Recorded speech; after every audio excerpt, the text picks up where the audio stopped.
Do you game Uber's cancellation policy to get extra bucks?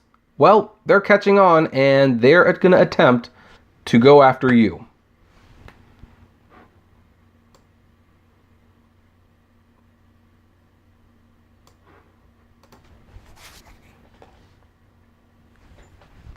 Hey everyone, this is Kevin the Apptrepreneur. Welcome to the Apptrepreneur Vlogs, where we do vlogs, little silly opinions, and side news stories like this one that are important but might not belong on the main channel.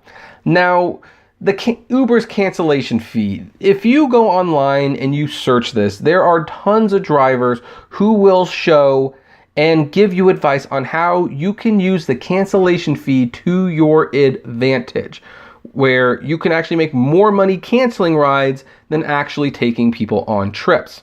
I am aware of some of these tactics, and the ads are going crazy on this site. I'm not going to tell you what some of those methods are. I don't feel like I should encourage people to do this. And spoiler alert, yes, of course I don't know if I actually gamed the cancellation system. That was never a thing, but I have canceled a few times, and after I started driving off, then you see them there. So another scandal video if you want. But let's look at this article, because this Mashable article, which have so many ads on them, Uber looks into a solution regarding drivers reportedly gaming for cancellation fees. Boy, that TurboTax ad is intrusive. Maybe I should get ad blocker. Uber is looking into a solution for a small amount of drivers who reportedly game for cancellation fees. It comes following a report by 9 on some drivers who claims they game the system by trying to force passengers to cancel trips and receiving a cancellation fee for.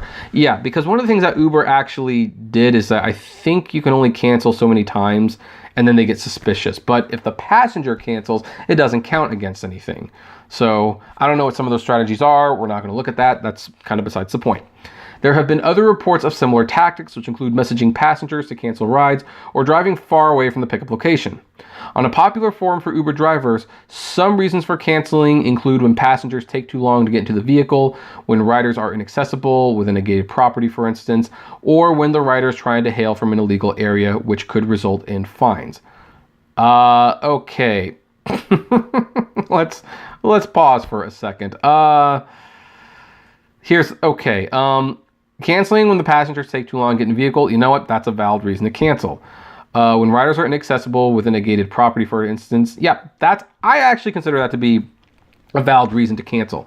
I mean, maybe this is just me, but I kind of feel like if you're in a gated community and the rider does not give you, or either not waiting for you, or they don't give you clear access into getting into the gated community, and they know you're coming, by the way. No, I'm not picking you up. In fact, I'm even going to share a story right now. I went to a gated community one time in an Uber, got to the gate, and the app marked me as arrived. I texted the person, say, what's the gate code so I can come in? And they said, I don't feel comfortable giving out the gate code. Just wait for someone to show up and drive in with me. No, not doing it. Not even going to consider doing that. I waited the 5 minutes out and I canceled, said they didn't show up. If that's a scam, I'm sorry, but that was just plain rude. Or when a rider is trying to hail from an illegal area, which could result in fines. Hey, another valid reason. Cancel on them. This isn't worth a fine. It's no secret that rideshare drivers are poorly paid, with companies taking high commissions from fares. Fines or waiting for long periods don't help with driver earnings. No, they don't. And Uber should be compensating. And maybe if they compensated, people wouldn't do this. The only reason this wouldn't be a thing is if it would be more worth their while to pick these people up. But it's not. An Uber Australia spokesperson told Mashable that instances of drivers gaming the system represent a minute portion of all trips, and that it's looking into a solution for the issue. Quote, we're continually working on technology solutions as well as education to inform driver partners and riders about safe pickup zones and ways to reduce cancellations. We have an in-app help section where riders can report issues around cancellation fees, and we follow up with partner drivers who regularly have canceled trips. We are also working on enhanced technology solution to further examine cancellations, and what that will be rolled out in April. Here's one of the problems with this, though. Unless they changed something recently, the cancellation reasons are not a good reason, because I think there's basically only one option that gets you the cancellation fee, and that is if the rider did not show up. If you mark that there was more passengers than the vehicle can hold, you would think that would get you the $5 fee, but it doesn't. So no one's going to select it. Or if you say, there's nowhere legal to park, that should get you a cancellation fee, but it doesn't. So a lot of the drivers just select, hey, they never showed up, and Uber has to assume that's correct. Uber didn't offer any further detail on the enhanced technology solution it is planning to roll out when asked by Mashable. Okay, so that's pretty much the end of the article. So, yeah, okay, excluded. Here's the thing that surprises me.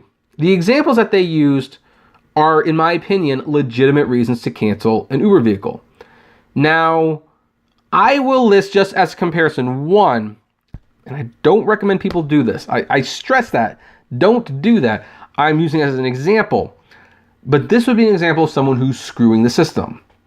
Someone finds a house and they pull up on the other side of the street, which is close enough to the house to mark it as arrived, but they're not actually there. The people come out, they're looking for the Uber, they're trying to call what's going on, and they're either going to cancel in frustration, which benefits the driver, or the driver will cancel and say, didn't show up.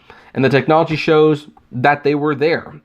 That's one example. I can think of a dozen others, but again, I'm not going to share them because that's not the point.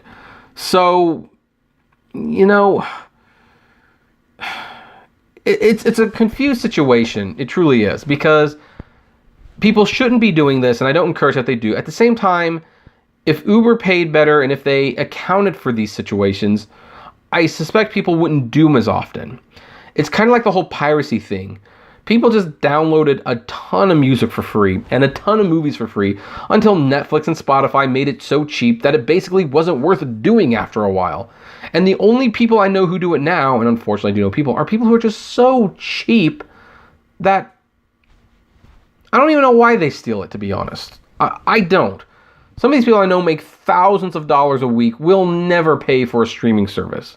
They would rather have their computer filled with spyware than pay 99 cents for a song. I don't get it myself. But yeah, Uber is apparently working on a solution. And now I pass a question, of course, along to you. What do you think? If you do the cancellations, by the way, and make a lot of money doing it, first of all, don't share exactly what you do. But why do you do that? I think that would be an interesting conversation to have. So you know the drill. Comment below. Like, favorite, share, subscribe.